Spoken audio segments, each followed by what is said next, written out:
Imagine a man standing on a jagged rock, lashed by a freezing Atlantic gale. His hands are leather, his breath smells of salt, and his only retirement plan is not drowning today. This was Norway for 1,000 years. Then he trips over a rock and finds a literal printing press for $100 bills in his backyard. Most people would buy a private island and blow their hearts out on luxury. But this guy? He tightened his scarf, looked at the gold, and decided he wasn't allowed to touch it. This is the story of the world's most disciplined billionaire, and the strange, quiet nightmare of having everything you ever wanted. Until 1969, Norway was the poor cousin of Scandinavia. While Sweden was building global brands like Volvo and Denmark was the agricultural heart of the North, Norway was a background character. Their only assets were granite, ice, and a sea that tried to kill you every Tuesday. If you lived in a coastal village in 1900, life was a zero-sum game. There was no safety net. If the herring didn't show up, you starved. This created a specific cultural DNA, extreme stoicism. In this world, bragging was a sin. If you had a good catch, you didn't buy a bigger boat. You salted the fish and thanked God you survived. This scarcity mindset is the secret weapon that saved them. They learned early on that luck is a guest, but hunger is a roommate. When the money finally arrived, they didn't see it as a celebration. They saw it as a threat to their soul. They knew that if they let the money change them, they would lose the very grit that kept them alive for centuries. On Christmas Eve 1969, the world changed. An American oil company, Phillips Petroleum, was about to quit drilling in the North Sea. They had found nothing but salt water for months. They were bleeding money and ready to pack up. On their very last attempt, they hit the Ekofisk field. It wasn't just a find, it was a geyser of black gold. The American oil giants arrived like sharks at a bloodbath. They brought lawyers, shiny suits, and contracts designed to strip the resources for a pittance. They had done this in the Middle East, in Africa, and South America. They expected to rob these northern hicks blind. But the fishermen had ice in their veins. A young Iraqi-born geologist named Farouk al-Qasim, who had moved to Norway for his son's health care, became Norway's secret weapon. He helped them write a manifesto of sovereignty. Norway told the Americans, "The oil belongs to the people. You can pump it, but you pay our price, and our price is a 78% tax on your profit." The Americans laughed. They threatened to leave. Norway didn't blink. They knew they were sitting on the future of European energy. Eventually the giants signed. It was the ultimate FU to corporate greed. Norway didn't want to be an oil colony, they wanted to be the masters of their own destiny. Most countries that find oil go insane. It's a phenomenon called the Dutch disease. You get rich, you stop working, your currency skyrockets, and your local factories die because why build things when you can just buy them? It's the lottery winner's curse. It turns stable nations into volatile petrostates, where the elite hide the cash and the people suffer. Norway looked at that path and said, They did something that should be impossible for politicians. They refused to spend the money. They created the Oil Fund, the government pension fund global. Every cent of oil profit was sent out of the country. They didn't dump the cash into their own streets, they invested it in the rest of the world. Here is the fact that should break your brain. Norway owns 1.5% of every single public company on the planet. Every time someone buys an iPhone, Norway gets a cut. Every time a Microsoft contract is signed, Norway's bank account ticks up. A fisherman in a tiny fjord is technically the part owner of the skyscraper you work in. They have a magical apple tree rule. They never chop down the tree, the capital. They only eat the apples that fall off, the interest, capped at around 3%. Today that fund is worth over $1.6 trillion. That's roughly $300,000 for every Norwegian citizen, including babies. If you ask for your share, you get a polite no. It's tomorrow's money.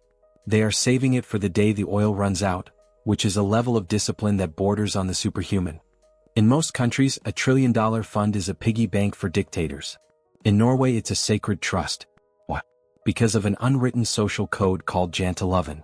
It boils down to one rule: you are not to think you are anyone special or that you are better than us. In the US or the UK, special is a compliment. In Norway, it's a red flag. This extreme humility created a society where transparency is absolute. Every Norwegian's tax return is a public record. You can look up what your neighbor, your boss, or the prime minister earned last year on a public website. When everything is visible, corruption has nowhere to hide. If a politician buys a gold-plated Ferrari, he doesn't look like a winner, he looks like a thief. This high-trust society is Norway's real wealth. The oil is just the fuel, the trust is the engine. If the trust breaks, the whole machine explodes. But here is where the story gets uncomfortable. When you solve the problem of poverty, you inherit the problem of meaning. Norway has become a velvet prison. It is a society so safe, so subsidized, and so predictable that the human spirit starts to atrophy. If you lose your job, you're fine. If you get sick, you're fine. If you fail at your business, you're fine. But humans aren't designed to be fine. We are designed for friction. Imagine a 22-year-old in Oslo. He has a free degree, a guaranteed apartment, and a state that will catch him if he falls. He doesn't have the hunger his grandfather had. There is a quiet epidemic of disability claims and burnout in Norway, not because people are working too hard but because they've lost the reason to work. When the struggle is deleted from the human experience, what's left? The fisherman has been replaced by the consultant. He doesn't fight the sea anymore. He attends Zoom meetings about synergy and sustainability. Norway is a country that won the game of capitalism, only to realize the game was what kept them alive. They are now fighting a new enemy, apathy. Now let's look at the elephant in the fjord. Norway is the greenest country on earth.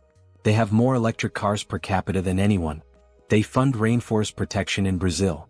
They lecture the world about carbon footprints with the fervor of a Viking priest. They are the golden boy of the UN. But this green paradise is paid for with black blood. It is a bizarre spectacle. A Norwegian sits in his Tesla, powered by clean hydropower, feeling very proud of himself. Meanwhile, the money that bought that Tesla came from a drilling rig in the North Sea pumping crude oil that will be burned in a factory in Poland or a car in India. Norway is the world's most moral drug dealer. They sell the poison, oil, to the rest of the world, use the profits to build a rehab center, a green utopia, at home, and then lecture the world on the dangers of addiction. They want to save the planet, but they are addicted to the money that's killing it. This internal conflict is tearing their politics apart. Do they stop drilling and lose their wealth? Or do they keep drilling and lose their soul? Norway is currently in a state of golden anxiety. They know the oil era is ending. The world is moving toward renewables and the fountain will eventually dry up. They are desperately trying to build a post-oil economy, but it's hard to build a skyscraper when you're standing on a mountain of easy cash. They've spent 50 years being the smartest investors on earth, but they've forgotten how to be the toughest workers. They are afraid that their children, raised in sterile comfort, have forgotten how to survive a storm. If the global stock market crashes and the oil fund shrinks, will this soft society know how to fish again? Or have they traded their grit for gold? There is one more twist. Norway is one of the most equal societies on earth, but wealth is a tricky beast. While the state is fabulously wealthy, the individual Norwegian often feels the squeeze of a very high cost of living. You live in a country that owns 1.5% of the world, but a beer at a bar costs you $12. Your taxes are high, your regulations are strict, and your neighbor is watching to make sure you don't act too special. It is a society of aggressive modesty. You are a part owner of a $1 trillion fund, but you still check the price of eggs at the supermarket. This creates a strange cognitive dissonance, being a millionaire state with a middle-class mindset. Norway is a mirror for the rest of us. It is the end game of the Western dream. They have the money, the equality, and the peace. They have successfully decoupled survival from work. But as the fisherman looks out over his $1.6 trillion hoard, he faces a question he never expected. Is this it? The country is a gilded fortress. Outside, the world is chaotic, poor, and burning. Inside, the floors are heated and the coffee is perfect. But there is a growing fear that in losing the long winter, they lost their edge. They are rich enough to buy anything, but they are losing the ability to want anything. So what's the better fate? To be poor and hungry for life, or to be a billionaire in a cage of your own perfection? Norway has the money. But as the ice melts and the wind picks up, they are realizing that wealth isn't a destination, it's just a bigger boat. And a bigger boat doesn't matter if you've forgotten how to row when the engine eventually stops. If you like this video, click the subscribe button. Write about which country you would like to see the video. Thank you for watching.